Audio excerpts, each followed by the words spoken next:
उनके वालिद जो है वो 3 दफा वज़ीर आज़म रहे हैं, चीफ मिनिस्टर रहे हैं। अब उनके चचा जो हैं वो भी चीफ मिनिस्टर रहे हैं, वो इस वक्त प्राइम मिनिस्टर हैं।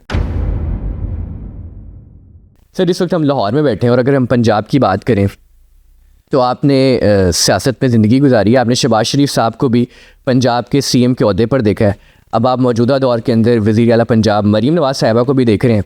दोनों में से बेस्ट कौन है पंजाब के लिए? अब बेस्ट या बैड का कोई इसमें ताल्लुक नहीं है, वक्त के साथ साथ चीज़ें बेहतर होती हैं। ऐसे हैं। अब देखें ना, मरीम नवाज शरीफ साहबा जो है उनको तो ये खुशकिस्मती है, उनके वालिद जो है वो 3 दफा वज़ीर आज़म रहे हैं, चीफ मिनिस्टर रहे हैं। अब उनके चचा जो हैं वो भी चीफ मिनिस्टर रहे हैं, वो इस वक्त प्राइम मिनिस्टर हैं। तो ऑब्वियसली आपस में मशवरे करते होंगे, बेहतरी। मैं यही बात करूँ कि वक्त के साथ साथ बेहतरी आती है। अब उसमें ये कुछ लोग ऐसे होते हैं कि जी वो पहला दौर अच्छा था, ये दौर अच्छा है, ये दौर अच्छा होगा, ये गलत बात है। ऐसे है। ऐसा नहीं करना चाहिए। कंपैरिजन नहीं हो सकता। उसके दौर में, शहबाज शरीफ साहब के दौर में वो अच्छाई थी, मरीम साहबा के दौर में ये अच्छाई है। अब रूल तो बदलते रहते हैं ना। ऐसे है। और उसमें प्रोजेक्ट्स भी बदलते रहते हैं।